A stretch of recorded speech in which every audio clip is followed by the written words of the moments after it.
Hey everyone, Steve here from My Crypto World. Welcome to probably the last video I'll be doing for 2021. So bringing on the Christmas spirit, and hopefully you guys are all out there getting ready for Christmas tomorrow as well. Today we're going to have a look at the market cap. I'm going to revisit the current cycle that's in place, and I'm going to make a few changes. I'll do that live so you can see what I'm doing and how the 31-day cycle has been affected, what I think has been affected over the last couple of weeks. We're also going to have a look at a news article from Duke and Media, and we're also going to talk about Zilliqa and what you can expect from Zilliqa in the year 2022. All that and more right after this.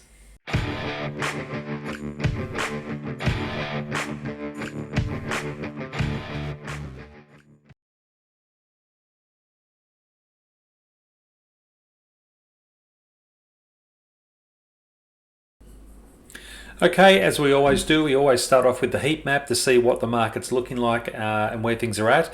So following on from our last videos, things are still looking in the green or the dark green, so things are looking good. Really positive. AVAX being one of the only ones that is down at the moment, only down by 2%.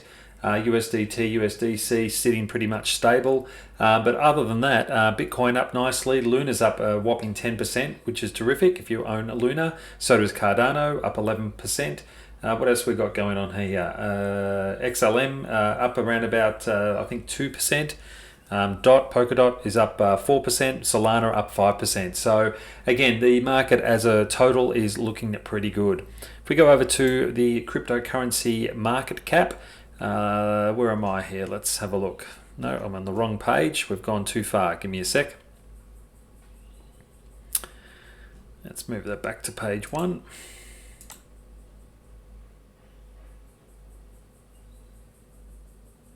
And here we go. So the market cap. So for those that are wondering what I was just doing, this page displays the market cap in lots of 100. So this is the top 100 we're looking at the moment.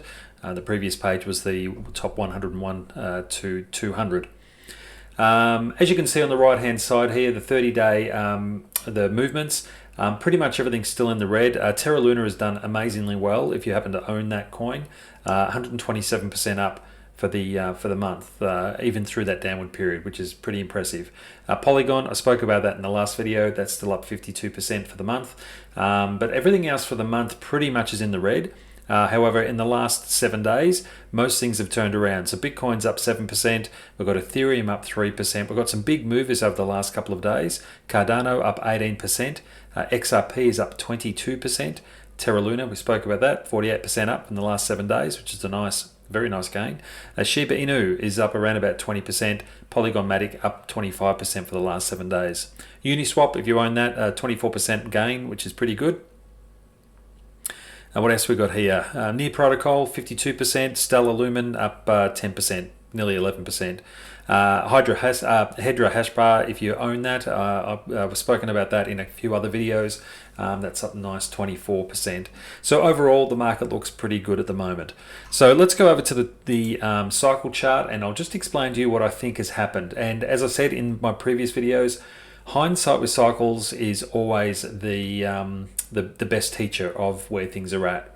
Now, typically, as you all know, there's a 31-day cycle that we've spoken about time and time again, but it does get distorted from time to time when larger cycles come into play while in the same time frame as the shorter cycles. So what I mean by that is, while we're looking at a 31-day cycle, occasionally there'll be either maybe a 26-week cycle or a 52-week cycle that'll coincide with the ending of a smaller cycle.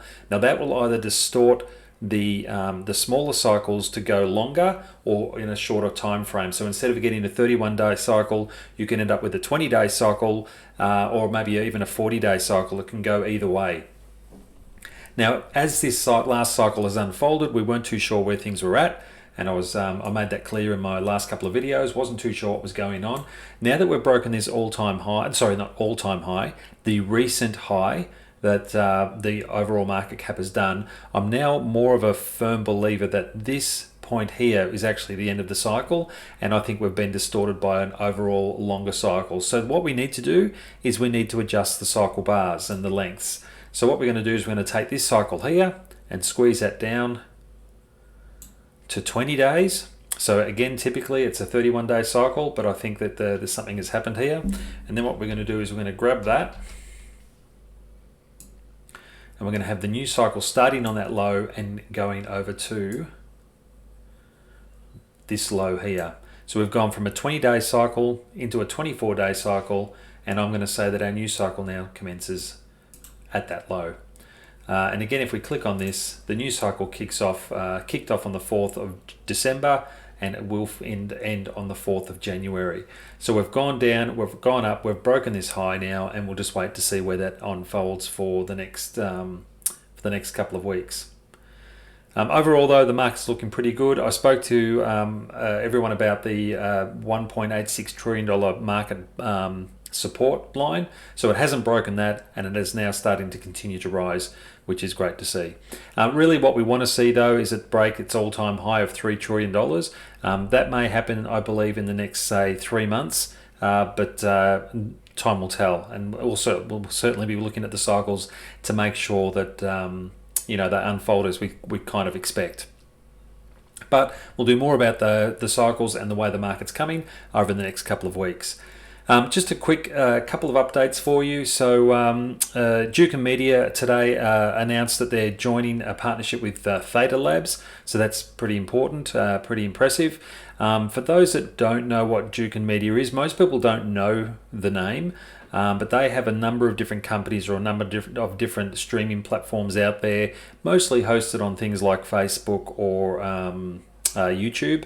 We'll just go into it here. Duke Media was acquired by a Trusted Media Brands in August 2021. It's a global entertainment company built on the belief that the future of storytelling is user-generated. And that's absolutely true. And really, people telling their own stories is exactly why companies like YouTube have succeeded so well. That's exactly why reality TV has taken off.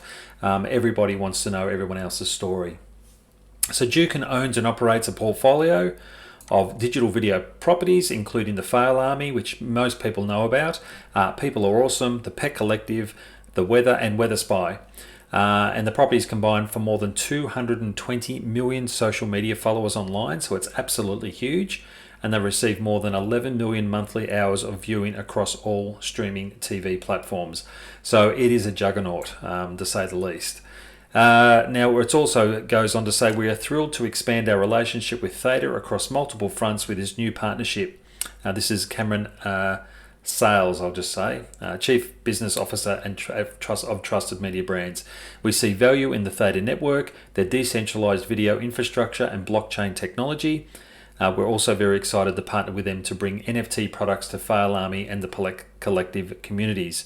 So if you're somebody who's been involved in Theta Drop, over the last couple of weeks and months, I would say that you can expect to see some NFTs coming out in the near future, probably 2022, regarding the Tfuel Army and the collective. So it's quite a positive story and a good partnership for Theta. It just goes on to highlight that this partnership is an example of the many ways that the Theta ecosystem drives media and entertainment companies to expand their reach and growth and grow their user base. Now, what's really interesting is, a lot of people keep coming back to me and saying, well, what's a use case for Theta? And this really answers it. Theta's revolutionary decentralized streaming protocol lets video platforms save 50% of the cost of content delivery by using Theta's peer-to-peer video delivery, and drives user engagement and view times via token incentives. Now, we've spoken about this before. In a sense, they're using the Theta edge nodes around the globe, as I've spoken about, to drive this content delivery. And again, as I've spoken about it in previous videos, if you are somebody who you want to register with Theta, go to Theta TV and register yourself. You can actually get paid in Tfuel to watch television, or to watch any article that anything on there that you might want to view.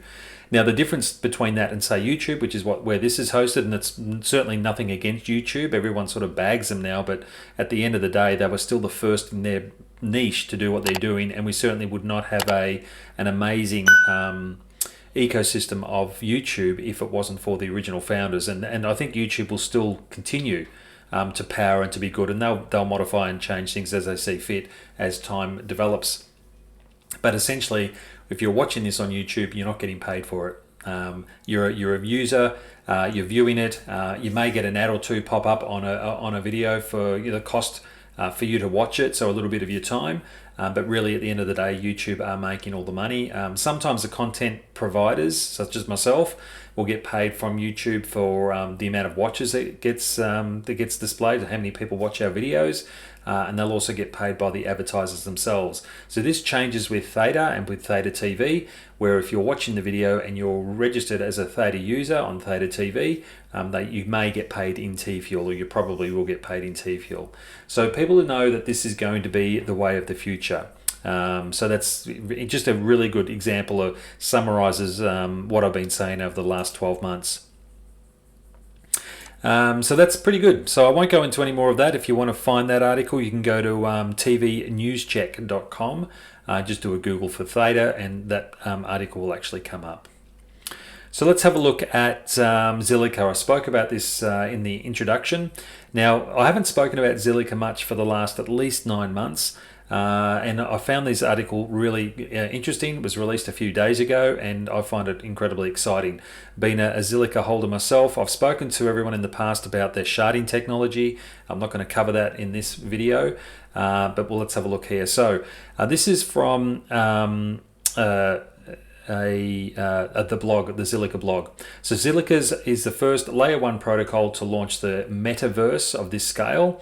And it features, because Zilliqa is a layer 1 project, remember that. So different to some of the other ones that are coming out and launching into the metaverse. The features include a standalone accessible web, XR integrated platform as a service capability. Now they're launching a thing called Metapolis. I can say Metropolis, okay, but Metapolis is, it sounds a little bit funny, doesn't it? But that's what they're calling it. I won't go through the whole article, but a CEO of Zilliqa said the metaverse isn't about replacing reality, it's about bettering our relationship with the digital network or world. Beyond the sharing culture that social media has unleashed, this world looks at reducing the gaps present in our real economy, gaps around access to certain creation and fair play. It'll add layers of interaction to professional and personal lives with shared value and incentive-driven models at its heart. Metapolis is building such a world, and they're very proud of it, which is really good. Now you can find, I won't play this just due to copyright. The video on this video that I'm doing now may get shut down on YouTube because of that. But if you want to see that, just pop those into your YouTube search, and you'll be able to watch the introduction to that from Zilliqa. Now, Metapolis has been built for all and to accommodate a range of user-friendly functionalities for those in and outside of the crypto domain, with a special focus on intuitive onboarding for the later group. So what they're essentially saying is, for those who aren't part of the metaverse yet, or aren't part of the blockchain network, or don't really care about any of this sort of stuff, they want to make it super easy for people who don't really care about trading coins or blockchain technology, but may want to immerse themselves into something like their platform. They're going to make it very easy. They really want to make it easy for people to onboard that have no real skills or understanding of how all this works, which should be very interesting. That'll also help grow their user case and usability, of course. Accessible through personal handles like social media platforms. So instead of registering everything you need to do on Zilliqa, or becoming a Zilliqa coin holder, or even a gas holder, the GZIL coin, you might be able to log on with your Twitter handle, for example. So making it super, super easy, or any other social media platform for that matter. Now, where was I? Accessible through personal handles. Its capabilities to integrate social media, e-commerce, mobile, and web will create a seamless UX for crypto newbies and an imaginative a new customer journey for brands seeking a disruptive new way of engagement. UX, by the way, is user experience. Metapolis will be the first platform of its kind to offer personalization capabilities and API integration to this degree. So that's really interesting. Now, what's even more interesting is this was posted on their social media account on Twitter. It talks a little bit about it, has a preview of what the platform might look like. But what's interesting about this is the response it got, and it came from Meta, aka Facebook. Now they they don't comment on a lot that they're not really involved in. So really interesting. So it goes on to say, half of you don't have to belong in one city in Metapolis. Cities include domes which can be populated and allow teleportation to and from. And Meta replied saying, did you say teleportation? So something might be going on there that hasn't quite been announced yet, but it is pretty exciting news if Meta are going to be partnering with Zilliqa in some way, shape or form. Now, just on Zilliqa as well, Ben Levshitz, the CEO, has recently put out a blog just talking about the challenges that the company faced in 2021 and what they're looking to do in 2022. You can just go and search for this just at blog.zilliqa.com, and it'll probably be one of the last ones that have been up there. This was released yesterday. So it's a really interesting article. He certainly talks about the challenges that the company has faced, not only the company, but the world in general regarding COVID-19 and all the D-apps that are coming out and the NFTs that are being created and the metaverse and everything else that's happening around the world at the moment. It's almost like it's got now a breath of its own, and we're all struggling to catch up with the technology, including the people who are building the technology. So it's an interesting read, but certainly worth looking at if you want to. So what he's done is actually provided 5 different reasons why they go, or not 5 different reasons, 5 different strategies and angles they're working on in 2022 to make Zilliqa better than what it is at the moment. He talks about token-wise. Now, he just relays that from 2020 to 2021, Zilliqa recorded a 648% increase in average market cap, and their average 24-hour trading volumes rose by 189%. So that's quite good. Zilliqa became more accessible to a range of people, including outside crypto this year. Accredited retail investors were also able to play around with DeFi on Zilliqa via instruments like the Valkyrie Trust and Binance, which we all know about. Now, it talks about within the ecosystem what they're going to look at. They're proud to see a user-centric application package portal that'll take over the NASDAQ billboard in Times Squares to promote their Web3 and rate-to-earn data application, which is great. So they're going to get more eyes. People are going to be wondering if this is going to happen. This is going to be on a billboard in Times Square. It's certainly going to drive a lot of reaction from the crowds who are walking in Times Square wondering who the hell is Zilliqa. So that's going to give them a much better, coverage, and people are going to start to know who Zilliqa are.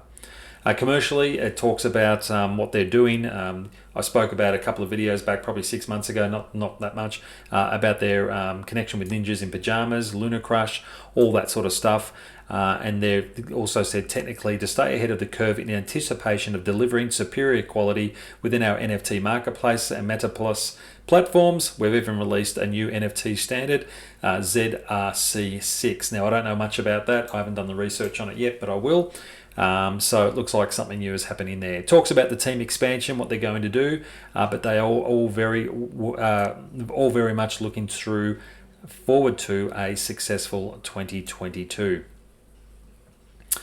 So that's a good news article for Zilliqans if you happen to own it. If you don't own it, actually, let's go and have a look now at the chart, see where it's at. Okay, so I mean, again, not a bad time to buy at all. I do get it. Again, if you've purchased at any of these tops or peaks here, you may be low at the moment. You might be less than what you started out with. This would be a good time to dollar cost average in. But what's more important is what I can see on this chart is it's really sitting across this resistance line here. So it's hit that resistance line once, twice, even though it's not on the screen. I'm sure you can make it out with your own eyes, and a third time. So, and it's moving up strongly from there. So again, very stable coin to buy at the moment, in my financial opinion, not necessarily financial advice. Just a quick one regarding fungible and non-fungible tokens. I'm getting a lot of queries regarding NFTs. Been very difficult to sort of get to them all, so apologies for the delay in that. Probably the biggest question I'm getting asked is, what on earth is an NFT? Now, I did cover a bit of that, saying that NFTs mainly at the moment are artwork, digital artwork that is. NFTs will definitely develop into the future. It's going to be much more than artwork. You're going to be able to get your receipts that will be an NFT, a non-fungible token, a one-off receipt for certain things that you might purchase, whether it be a lounge suite, a fridge, a computer, whatever it might be. So it gives you proof of ownership of that product. But the difference between fungible and non-fungible tokens, I googled this to try and find out how can I describe this in a way that everyone's going to understand. And rather than try and make it up myself, I found this article on Cointelegraph. Actually, I don't even know when this was written. When was this written? I can't seem to find a date on it. It's probably been out for a while, I'd imagine. Cointelegraph put out some pretty good articles. Anyway, so this goes on to explain what it is. So let me paraphrase all of this and read just certain paragraphs. Fungible tokens or assets are divisible and non-unique. Non-unique, right? So there's more than one. For instance, fiat currencies like the dollar are fungible. A $1 bill in New York City has the same value as a $1 bill in Miami. A fungible token can also be a cryptocurrency like Bitcoin, which is worth one Bitcoin no matter where it's used. So that makes sense. So that is a fungible token. A non-fungible assets, on the other hand, are unique and non-divisible. They should be considered a type of deed or a title of ownership of a unique, non-replicable item. For example, a flight ticket would be a non-fungible token. Now, we already get our flight tickets sent to us, most people anyway. The old paper tickets you used to get when you boarded a plane prior to boarding, that really doesn't exist anymore. For most people, they get their tickets now via their mobile phones. So in a sense, that could be called a non-fungible token, even though we didn't really call them that when it went to our wallets. But really, it is a non-fungible token. For example, a flight ticket is non-fungible because there cannot be another one of the same kind due to its specific data. That being your name is on there, your seat number is on there, your QR code that they scan as you walk onto the plane is on there. Everything is quite unique. And there won't be another one of it again because you only have one flight on one certain day at one certain time. Once that happens, it's over. It doesn't happen again. A house, a boat, or a car are non-fungible assets because they are one of a kind. Even though your street is probably got perhaps hundreds or even thousands of houses down it, there is only one house of yours, and there's only one geographical location for your house. So again, it's non-fungible. It can't be duplicated. Now, the same thing applies to non-fungible tokens, which represent one unique and an indivisible item, physical or intangible, like a picture or intellectual property. Blockchain is the underlying technology that can easily prove ownership of an intangible digital item. And again, to explain that in greater detail, there is only one Mona Lisa. So it doesn't matter how many photos or duplicates are painted of Mona Lisa or how many photos are taken, there's still only going to be ever one original. And it doesn't matter how many photos are done, it doesn't degrade the value of the original Mona Lisa. The same thing happens with digital assets. So if you're an artist and you're working on an NFT, a non-fungible token as a piece of art, people can take screenshots of it, absolutely.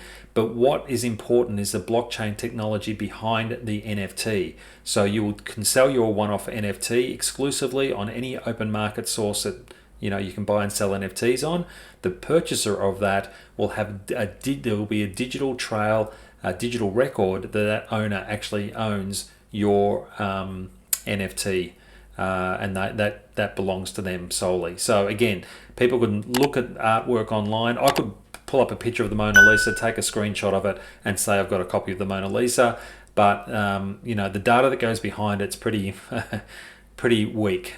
So the NFT data and the blockchain technology provide that security that show that you actually are the owner of a digital asset or a digital item. So moving forward into the future, as I said, you're going to see NFTs change the way we work and operate. It won't just all be about artwork, although art and creativity is a great place for it to start with.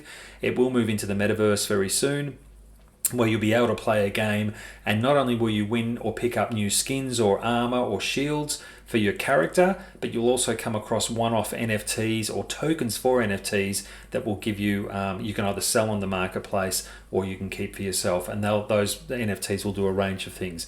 It might be something simply as a little piece of artwork, or it might be a key to get you into another area of the metaverse that you haven't been before. All sorts of different things will happen as far as NFTs go. And just down the bottom here, it's got fungible versus non-fungible tokens in a table, so it's quite easy for you to understand. So the main features: fungible tokens are divisible, non-fungible tokens are indivisible. Fungible tokens are non-unique, fungible tokens are very unique. Fungible tokens are interchangeable, non-fungible tokens are irreplaceable. So it just goes on. You can see it on the screen. I don't need to probably read everything out to you of how that works.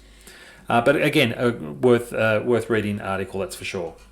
Well, that's it from me for this year. I hope your 2021 was good and you know cope with the challenges of COVID okay. It's good to finally get at the end of the year, and here's to an awesome 2022. Enjoy your Christmas. Take care of yourself and each other, and we'll see you in the new year. Take care.